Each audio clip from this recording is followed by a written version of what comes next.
Good morning, Delaware. It is Nicole Fowles, but surprise, it is not Molly Myers-LaBady. It's Hannah Simpson. Hello. Good morning. We are happy to have you standing in for Molly while she is off in, I believe, a cabin in the woods. She loves that. She does. And it's not the scary cabin in the woods kind. It's the pleasant. And yes, she's in her Bemis, West Virginia. Yes, exactly. Although a scary cabin in the woods could be something that Molly would do too. Maybe. We are excited to be joined this morning. We are with Kevin Williams. Kevin is a CNBC reporter, an author. Your biography is a really wonderful thing, but the thing that we're going to talk about today is your newest book, which is called Not So Simple: My Adventures Among the Amish, Mennonites, Shakers, and Other Plain People. And I have to say, Kevin, your assistant Amanda gave us one of the best pitches for anyone to ever be on our show. So a lot of kudos to Amanda, too. I will pass that along. Yes. Thanks for having me. Yes, absolutely. We are going to start this morning as we normally do. We're going to talk a little bit about books. I love it. We Hannah, are a library show. have you been reading anything good lately, or maybe even not so good? We don't have any sort of judgment here. I've been reading good. I'm going to give a little preface here. Something that I think is really a lovely thing to do for other people is read. It's an act of love, is to read something that they love, even if it's not something you would normally pick up. Yeah. And so I'm reading Lonesome Dove by Larry McMurtry. It is one of my dad's all-time favorite books. It was the Pulitzer winner in the 80s. It is a saga of two former Texas Rangers and their journey to taking a cow herd from Texas, from their village of Lonesome Dove, up to Montana. I am listening to the audiobook, which is a delight. It is read by Will Patton, who you would know him from Remember the Titans. He was Coach Yost. I won't do my impression of Ryan Gosling's father, and so he's got that wonderful sort of Southern, and he does wonderful voices, and it is, like I said, 34 hours. Oh my gosh, that is a labor of love that you are doing for your father. Well, you know what? It stopped being a labor of love, and it's just wonderful. It took about 60 chapters, and then I was hooked. About 60 chapters. I know that sounds crazy, but it is. And then I'm like, well, of course it won the Pulitzer. This is an incredible work of art. Yes. It is an incredible tale of what does it mean to when you're like the changing landscape. These men were Texas Rangers. Texas Rangers don't exist anymore, so they don't really have the authority. What are they doing?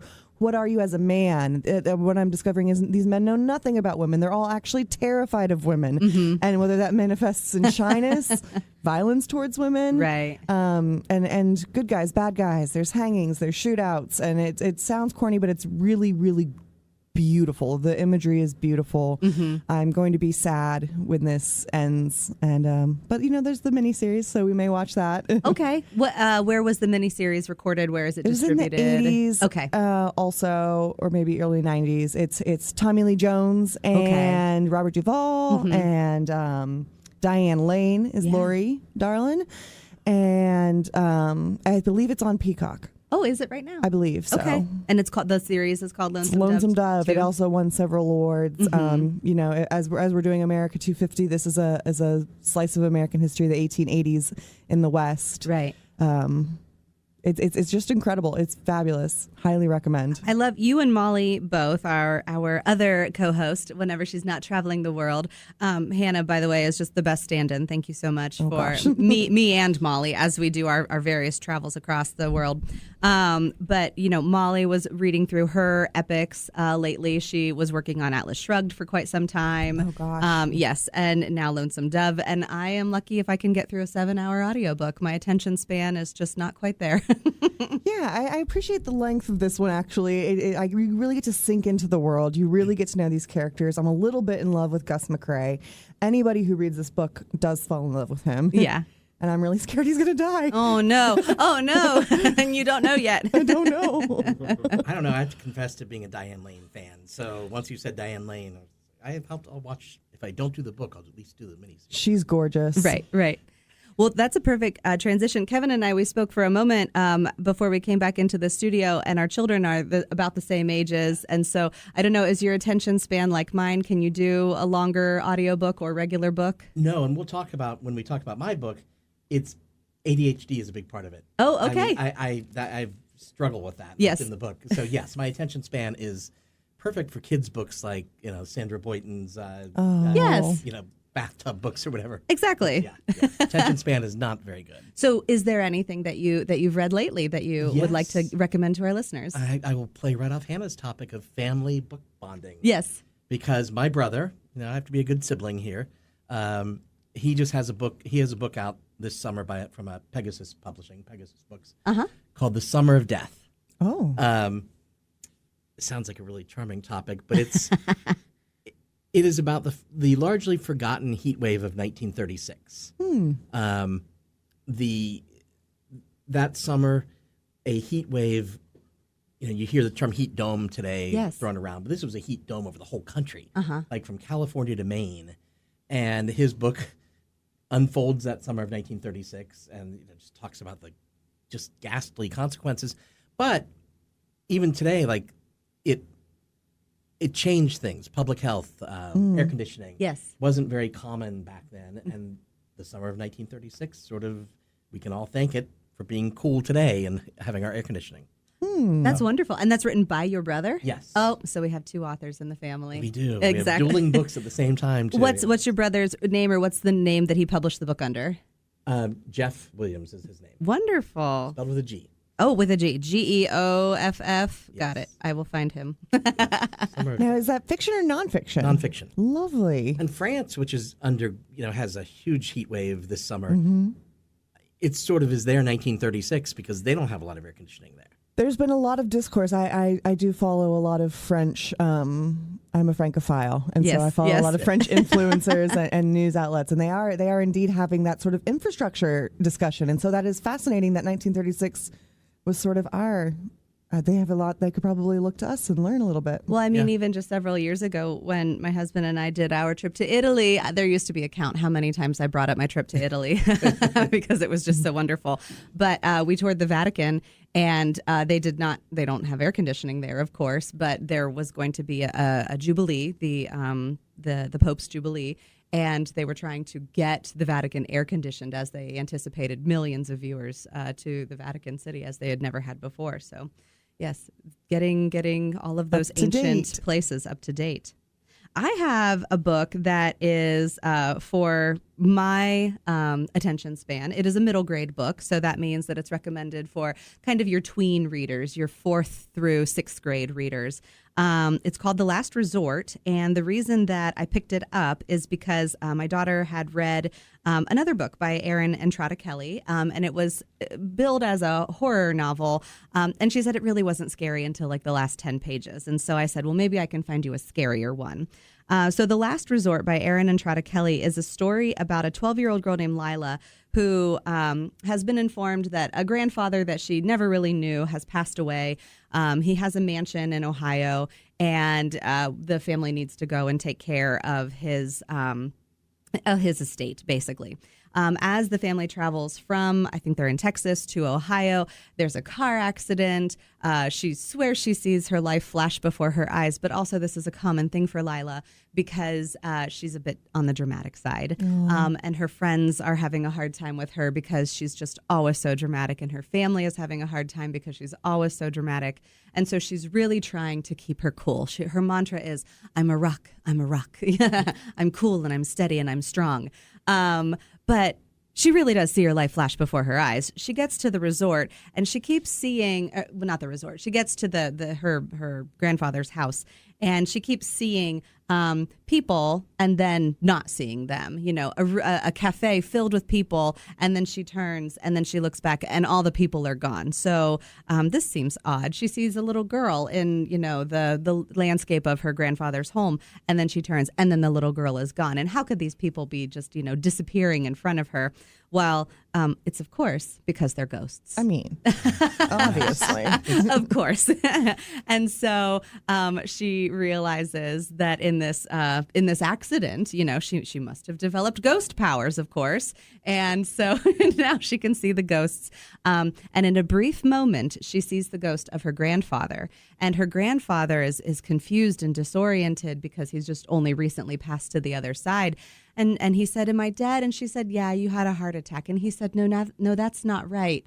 I was murdered. And dun, so, dun, dun. of course, Lila, with her new ghost powers, has to solve her grandfather's murder and really solve the mystery of this home that he's lived in for many, many years, because there seems to be a lot of movement, perhaps between worlds. And so the last resort is a bit of a pun. Is it her last resort to save her dramatic antics and be accepted by her family for who she is? Or is it the last resort where the ghosts cross into their other plane? Interesting. It's very interesting. It's very fun. Sounds like it might be fun if your family is a fan of the TV show Ghosts. Yes. You know, you get hit on the head, Yes. you see the ghosts. That sounds wonderful. Exactly. That's kind of, there are little things that I'm kind of like, oh, I see Ghosts, the TV show in there. I see, and it's got some quirky humor. It's not too spooky yet, but just if you find Ghosts spooky in general, you might find it spooky enough. But it is good. It is available on Hoopla. So my daughter checked out the book, the physical book, and I am listening to it on Hoopla. And it's a 7-hour listen, and it's right there for my attention span. Yeah, so with that, we will take a short break. We will be back on the other side of the break to talk with Kevin Williams about his new book, Not So Simple, My Adventures Among the Amish, Mennonites, Shakers, and Other Plain People. And I know it will be a very exciting conversation, so stay tuned. 72 and rain right now, downtown Delaware at the library branch, where I think we can also hear those printing machines are starting to fire up a little bit. Do you hear printers? That's a lot of printer activity. 3D printers, all sort of printers. Maybe an embroidery machine is, doing the free printing. Yes. Oh, I wasn't catching that. Hannah's like, he's talking about free printing. Thank you. That was appropriate, too. I want to know about the 3D printers. Listen, we print a lot of things at the library, okay? Okay, so what our wonderful friend Mark was referencing is we made a big announcement this week that on Monday, July 20th, the Delaware County District Library is going to be offering printing free up to $3 worth of jobs with your library card. So if you have a Delaware County District Library card, you need something printed and it's only, a 5-cent black and white copy. You don't need that nickel.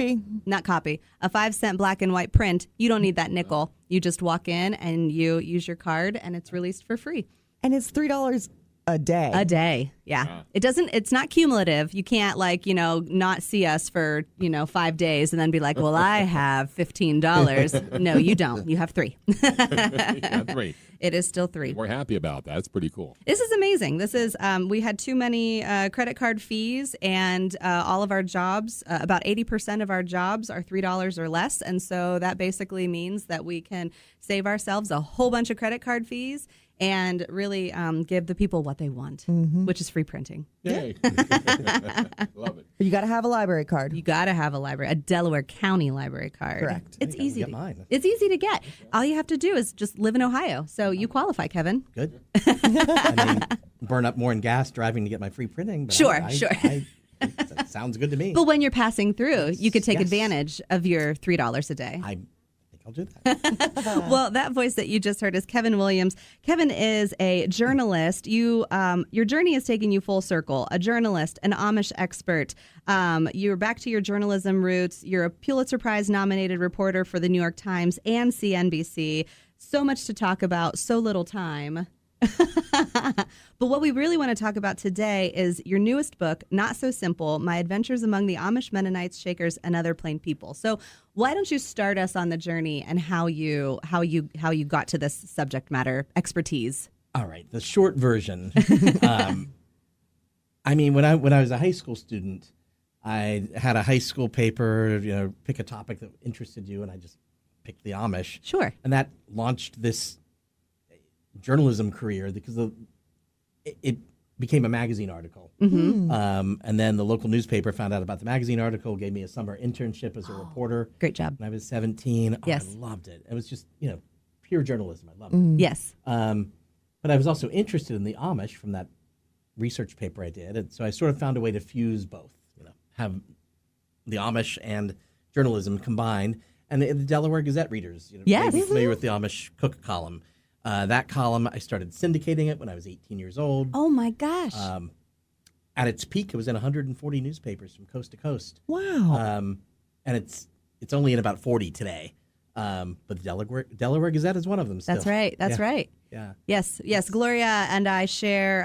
Gloria Yoder is the writer of that column, and she and I share a kinship because we are both Delaware Gazette columnists. Okay. I've been writing for the Gazette for the past maybe less than 10 years or so. Wow. Yeah. But so how did you cultivate that relationship? And I mean, at 18 years old, that's amazing. It's also it's just proof that youth blinds you to what, common sense, because it's a brutal business and you don't make much money syndicating columns to newspapers. Right. That's why newspapers have syndicated content, because it's cheap. Yes. It's cheap. So I never caught on to that concept, because you can't really make a lot of revenue just syndicating one column, especially when they're in small papers. It never got into big papers. It was never in the Dispatch. No, I think it was in either, I grew up in New Philadelphia. I think it was either in our Times Reporter or in the Bargain Hunter, which is another kind of magazine style newspaper in that area, but definitely Times Reporter. It was in the Times Reporter. Yes, that's amazing. It was there. No longer, because very few newspapers carry it, but it was never the big city papers. If it had been in the Columbus Dispatches and the Cleveland Plain Dealers, it might have been a different story. So this book talks about how I tried to diversify the column into,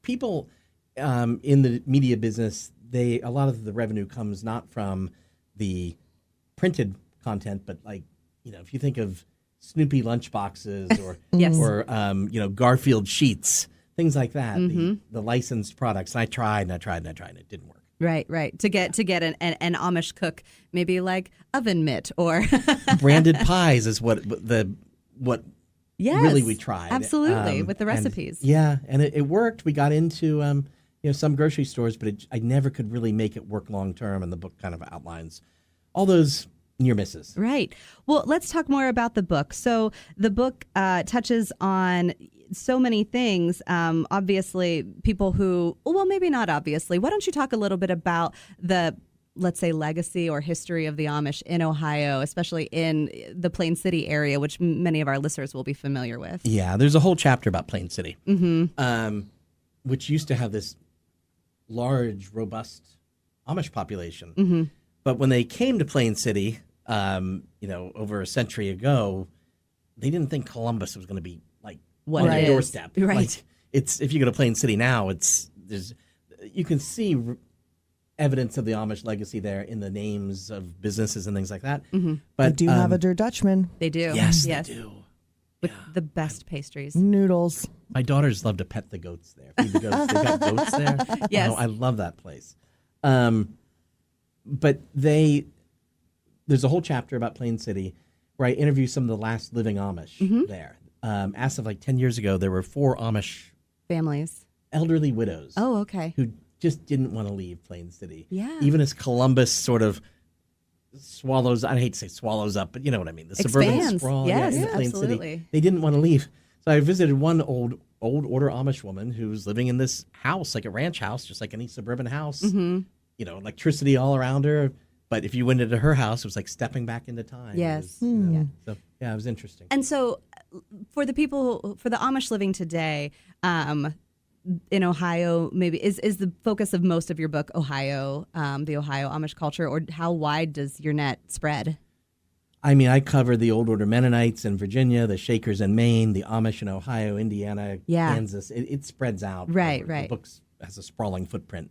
And Ohio has the largest Amish population of any state. It's a very diverse population of Amish. So you can't pigeonhole them all into one. Yes. And so with that diversity, some people may have an idea in their head that, there are the houses that have no electricity, that are very plain, very simple. But then there is a group that, embraces modern technology, embraces just kind of the modern mechanisms and ways of the world just to make a living. Yeah.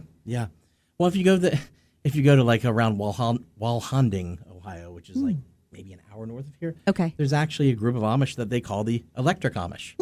They're Amish, but they have electricity in their house. I mean, they use horse and buggy. They dress plainly, but they have electric in their house. But yet you have other Amish that no electricity, no indoor plumbing. They collect water, rainwater in barrels, are very insulated. But they consider themselves just as much Amish as the electric Amish. I mean, you've got a wide range. Mm-hmm. And so, in the philosophy of the Amish, why? What is the crux of the simple life? It's staying disconnected, and that's why you'll have Amish families that have solar powers to generate electricity. Mm-hmm. And then you're thinking, well, wait a minute, they don't use electricity. But no, it's not that simple. They're not connected to the grid. Yes, okay? That's what it is. Interesting. That's exactly what it is. There may not be anything wrong in their mind with an electric refrigerator. That's a sort of health issue, maybe. Sure. So they're okay with that. We've learned, yes. Yeah. But they're not okay with just letting electricity in for everything, like TV and computers and stuff like that. So they'll cherry pick what technology they think is okay with their lifestyle. Mm-hmm. And a generator helps them do that. Mm-hmm. And the simpler the lifestyle, it means it falls back to religion, right? So then you're more connected with your God, your religion. Is that, or is religion even a part of it? Religion doesn't enter into the technology part as much as just staying close to home, connected to your family. Okay. If your kids are, and I plead guilty to mine, are on their screens probably a little more than they should be. I try to police it. Right. But who doesn't? If your kids are on their devices, if they're watching TV, if they're all that stuff degrades family life in their view. They're not connected with community. Right. That makes a lot of sense. You and like you mentioned, even in the subtitle, Amish Mennonite Shakers, there is the different groups that that kind of make up this larger community. And it's interesting, though, because with technology, some of the argument for it is that it does keep us connected, but it also lets each group kind of remain with an individual identity. Yeah, and that's the way they view it. For them, technology is something to be evaluated on a case-by-case basis, and they will, it's surprising some of the technology I've seen Amish embrace. I mean, there's a 1-800-CHAT-GPT service that Amish people will, there's an embracing of AI. I had also no idea. Think a little bit about construction. I mean, there around here there are many Amish constructed barns and fences and that sort of thing. There was just a on my drive into work. There was an Amish family building a fence for a house, and they had modern tools to do that, and it makes you think about that sort of thing. They will draw a very clear distinction between what technology they will allow at work versus at home. Interesting. So they may have a hydraulic drill or something on their job site, but no, they wouldn't allow it at home because the Amish are very capitalistic and they know they have to compete with. Absolutely. Yes. Well, and their products speak for themselves. Oh, I mean, if you've had Amish made food at a farmer's market, if you've enjoyed any of the things that you get at the Dare Dutchman or in any of the gift shops, I mean, yes, their trades and their techniques speak for themselves. Yeah. Kevin, it's been really wonderful talking with you. I recommend everyone to pick up Not So Simple, My Adventures Among the Amish, Mennonites, Shakers, and Other Plain People by Kevin Williams, New York Times, CNBC reporter. In a quick flash, what's next? I don't know. It's pushing this book over the next few months. I'm not done doing that. It's a book tour. You can get it on Amazon and Walmart, any bookstore you can get it. Well, and we'll get a copy added to the Delaware County District Library as well, so that you can check out your copy from your local library by your local Ohio author. Okay. Thank you for having me. Absolutely. If you weren't listening to the 8 o'clock hour of the Breakfast Club, come to the Orange Branch Library tomorrow, 1 o'clock to 5 o'clock for the American Homecoming Picnic. Yes, it's going to be a lovely time. We'd love to see you all. Absolutely. For celebrating America 250, there will be food trucks, there will be fun, and there will not be rain. That's right. Right. All right. Well, thank you for stepping in, Hannah. We appreciate you always. Always fun to be here. Kevin, it was great to have you Thank on. you. We'll have you back again for sure with the next book, I know. And Mark, thanks for running the helm. Absolutely. Until next week, we will see you in the stacks.